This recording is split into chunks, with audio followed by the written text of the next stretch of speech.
You cheated on me while I was on a business trip, didn't you? We're getting a divorce. Give the house to my parents and leave right now. Jackson's voice boomed through the phone, a storm of accusation and anger. But I wasn't taken aback. I knew he was grasping at straws, trying to find a reason to blame me for his own failings. I already sold it, I replied coolly, feeling his emotions teeter on the other end. He thought he could outwit me, but he underestimated my intuition. I simmered with fury initially, but his feeble attempt at deception only made me smirk. It was my turn now. This is the tale of how my deceitful husband tried to manipulate me and how I outmaneuvered him. My name is Olivia, a 28-year-old working mom. I've been at the college store job since I graduated from junior college at 20. Jackson, 2 years my senior, now toils away in an office at a construction firm. But when we first crossed paths 3 years ago, he was adrift, jobless. He'd abandoned his first post-college job, claiming it wasn't right for him. Since then, he drifted between gigs, often idling. That's when he swept me off my feet, proposing in mere months. Okay, but there's a condition, I stated firmly, noting the worry etched on Jackson's face. What is it? He asked, apprehension creeping into his voice. You need to find a stable job. Otherwise, marriage is out of the question. We need to think about our future, I explained, my tone resolute. Oh, come on. Of course, but you're working, so there's no rush, right? Jackson attempted to brush off the seriousness of the situation. My parents would worry if I married a man without a job. Find one before we get married, I insisted, my gaze unwavering. Seeing my stern expression, Jackson sighed in resignation. All right, I'll find one. Then you'll marry me. Yes, and so it'll be, I affirmed, though uncertainty lingered in my mind. Reluctantly, Jackson embarked on his job hunt, eventually securing a position in an office at a construction company. We tied the knot. Back then, I viewed Jackson as somewhat careless about money and work. He quit jobs impulsively and didn't always grasp the gravity of financial matters, even in the context of marriage. Yet he was receptive when I spoke seriously. I believed that after marriage, I could guide him, fill in his gaps, and in turn, he would complement my weaknesses. Together, we'd form a strong partnership. But life proved to be more complicated than I anticipated. Jackson's apparent disregard for financial matters appeared to be a trait passed down from his parents. Around a year into our marriage, during our search for a house and discussions about securing a mortgage, Jackson dropped a bombshell. I might not be able to get a loan, he disclosed casually, leaving me stunned. What? I exclaimed, seeking clarification. Nonchalantly, he explained, I looked into it, and because I hadn't been at my job for long, I might need a guarantor for the loan. The only person I could ask is my dad, but he's dealing with significant gambling debts, so he probably can't be a guarantor. His revelation left me dumbfounded, especially with the contract and the real estate agent right in front of us. Yet Jackson seemed unfazed. If we put the house in your name, it'll be fine, right? You've been at your job forever, so you can get the loan. We'll both pay it off. It's just a formality, he suggested casually. That's not the point. Why didn't you discuss this with me? This is a big deal for me too. I'm not even prepared with the paperwork, I retorted, frustration bubbling within me.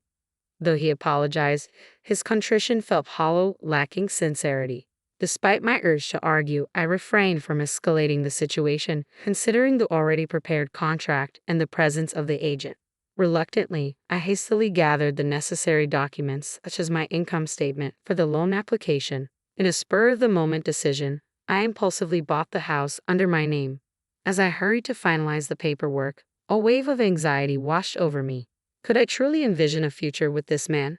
Perhaps I should have simply put a halt to the proceedings instead of rushing to prepare the documents. Adding to my mounting anxiety was the looming issue with my in-laws. The other day, I had a talk with Dad. Jackson began one evening.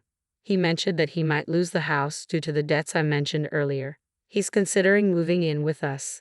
That's all right, isn't it? What? Why would you even consider that? I responded sharply, hoping to convey the seriousness of the situation, but Jackson seemed unfazed.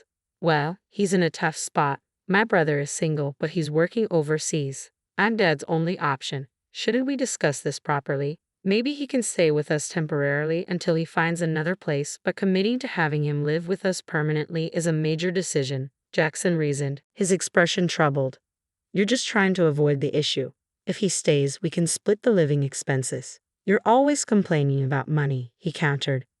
You mean the money you never contribute? You promised we'd split the mortgage, but it's only coming out of my paycheck. You haven't paid your share. In marriage, finances are shared. It's not just your money, it's ours. It's only deducted from your account because the house is in your name. Stop being so self-centered, I admonished, frustration simmering beneath my words. My frustration boiled over, and I raised my voice, demanding answers. Jackson's response was simply, I hate talking about money, before abruptly leaving the room. These clashes became all too common, with Jackson consistently brushing off my concerns and retreating, leaving issues unresolved. Yet despite his aversion to discussing finances, Jackson wasn't entirely idle when it came to his family's predicaments. His role in construction site administration brought him into frequent contact with real estate contracts, leading him to consult a specific agency about the potential sale of his family home and the steps involved in securing the best deal. I've been considering selling the house for a good price, but I'm unsure about the process. What steps should I take if I decide to sell down the line? This topic was a recurring theme in our conversations. It was somewhat reassuring to know that I wasn't alone in contemplating these matters. However, the persistent notion of his family living with us post-sale always lingered in the back of my mind, causing unease. Jackson started holding meetings with real estate agencies and my parents-in-law behind my back, and his weekends away from home became more frequent. Eventually, he had to embark on a business trip that would keep him away for several months. The project required him to stay near the construction site until its completion. At the time, I didn't realize it, but the power struggle between us had already commenced. A few days after Jackson's departure, I decided to treat myself to tea after a shopping trip. As I entered the cafe, I was greeted by a familiar face. Recollecting past encounters, I recognized him as someone Jackson had once brought home. He worked at a real estate company, and Jackson had mentioned him as Samuel, a young employee who was relatively new to the company with less than a year under his belt. Oh, hello. You've been to our house before, right? I greeted him with a hint of recognition. Yes, I apologize for dropping by unannounced and even staying for a meal. My apologies, Samuel replied sheepishly. No worries. I should have been more hospitable, I assured him, gesturing for us to sit down and have tea together. Samuel proved to be very friendly and surprisingly sensible, especially considering his youth. We engaged in pleasant conversation over tea before parting ways. At that moment, I could have fathomed what would follow. Little did I know, this seemingly innocuous encounter would later be twisted into an accusation of infidelity. It happened when Jackson confronted me. You cheated on me while I was away, didn't you? We're getting a divorce. Give the house to my parents and leave now. His words hit me like a bolt of lightning. The first thought that crossed my mind was disbelief. Could it be true? Had Jackson spread rumors about me cheating, all to justify a divorce? The shocking revelation came from an unexpected source. Samuel, the very man Jackson falsely accused me of having an affair with. The day after our tea, Samuel showed up at my doorstep unannounced. I apologized for the sudden visit. About yesterday, Jackson asked me to get close to you, he confessed, his words catching me off guard. Shocked and confused, I invited him inside and listened intently as he unraveled his tale. Jackson had orchestrated a deceitful plan to frame me for cheating in order to expedite a divorce. He had enlisted Samuel to manufacture evidence against me. There were two underlying motives behind Jackson's scheme. Firstly, he coveted our house and sought to wrest it from my possession. Concerned about his parents' property, he believed it would be simpler to reside there with them. However, my objection to the arrangement thwarted his plan, leading him to concoct a scheme to evict me and claim the house for himself. Secondly, Jackson was engaged in an extramarital affair. Under the guise of discussing matters with my parents-in-law, he spent weekends with his mistress. Consumed by his infatuation, he viewed me, his wife, as an impediment to his happiness. By framing me for infidelity, he aimed to secure financial compensation in the divorce settlement. I always underestimated Jackson's intelligence, but he certainly proved to be cunning in the worst ways. Despicable, I muttered under my breath, my disdain evident.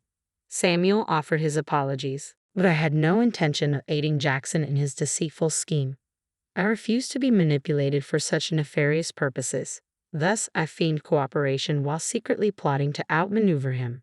Taking advantage of Samuel's real estate expertise, I listened as he provided various suggestions. Eventually, he proposed a bold idea. You should sell the house while Jackson is away on his trip. When I finally uttered the words, I sold it, Jackson's reaction was a mixture of confusion and disbelief. What? He managed to sputter, clearly at a loss for words. Seeing his stunned expression, I resolved to twist the knife further. I recounted everything I learned from Samuel, including the recordings he provided. You were attempting to fabricate evidence to make it appear as though I was having an affair with him. If we divorce now, I can pursue alimony and court proceedings, I explained calmly, watching Jackson's bewildered expression as he repeated, Why? Why? But I had another revelation to share. You might not have realized, but Samuel isn't just an ordinary employee. He's actually the son of the company's CEO. Jackson's shock was palpable. What? How could I have missed that? He exclaimed, his confusion deepening. It was clear he had underestimated the gravity of the situation. Do you not realize that Samuel shares the same last name as the CEO? How could you overlook that? I questioned, incredulous at his obliviousness. Well, Samuel's last name isn't exactly rare, Jackson attempted to defend himself weakly.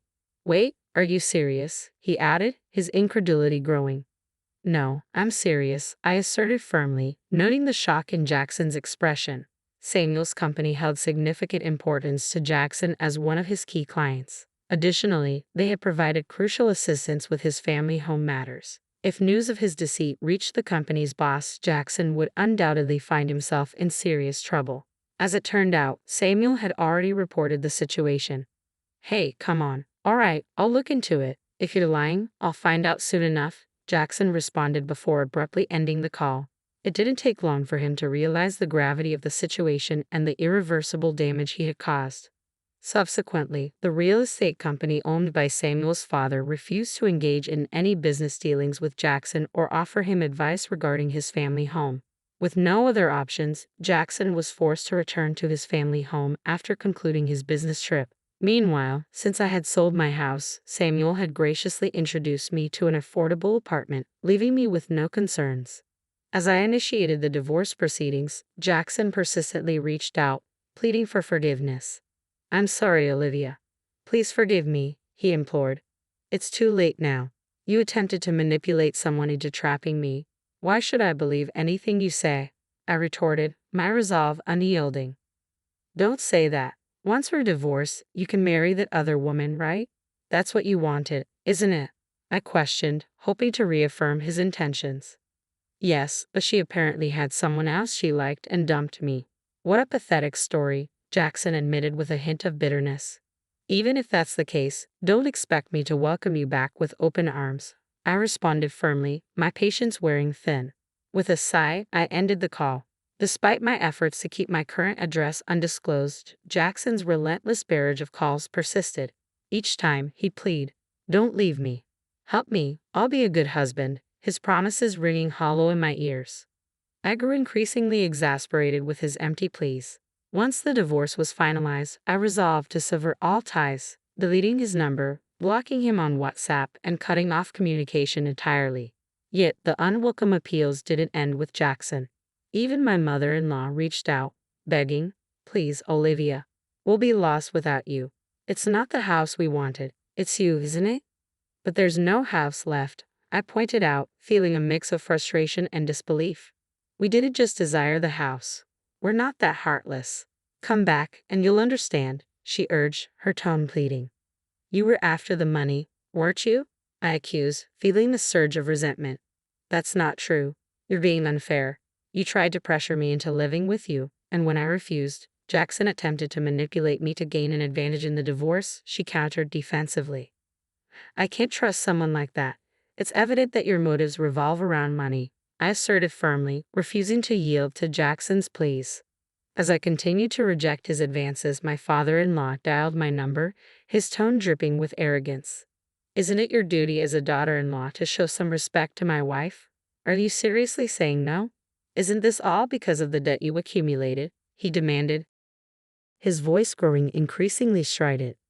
With each word, his accusations stung, and when I responded with equal resolve, his tone turned venomous. "You heartless woman, abandoning your mother-in-law in her time of need and shifting blame onto her. I'll make you pay for your cruelty," he bellowed into the phone, the volume causing my ears to ring. Unable to tolerate his threats any longer, I abruptly ended the call and, clutching the recorded audio as evidence, sought counsel from my lawyer. It transpired that my father-in-law's menacing words could be construed as a threat. Armed with this knowledge, I informed Jackson that I would pursue legal action if he refused to consent to the divorce. In a state of panic, Jackson reluctantly agreed to the divorce, allowing me to sever ties with his tumultuous family once and for all. With the legal proceedings finalized, I found solace in the newfound freedom from their oppressive influence. However, the consequences of his actions soon caught up with Jackson. His reputation at work suffered, resulting in diminished responsibilities and a significant loss of trust from his superiors. Furthermore, the unresolved debt issue forced him to sell his family home at a depreciated value, leaving him and his parents to reside in a modest apartment. With his reduced role at work, Jackson's income dwindled, compounded by the financial strain of providing support to his dependent parents. The burden of alimony payments only exacerbated his financial woes. These unfortunate circumstances came to my attention through Samuel, who remained confident despite the tumultuous events. It was through Samuel's suggestion that I found a potential opportunity to leverage my customer service skills from my previous job at a clothing store. He proposed a position in his company's HR department, offering a chance for me to rebuild my life on my own terms. After discovering an opening that required strong communication skills, I deliberated extensively and sought advice before ultimately accepting the position at the real estate company. This decision marked a significant shift in my career path. Throughout this transition, Samuel and I maintained our close bond, which gradually blossomed into a romantic relationship. A year into our courtship, we exchanged vows and embarked on our journey as husband and wife, with me assuming the role of the future company president's spouse. The irony wasn't lost on me. The two individuals Jackson attempted to portray as entangled in an affair had ultimately found love and married each other. As I integrated into my new family, which included my in-laws, I was met with warmth and acceptance. Together with Samuel, I envisioned crafting a fulfilling and harmonious life, building upon the foundation of our shared love and mutual respect.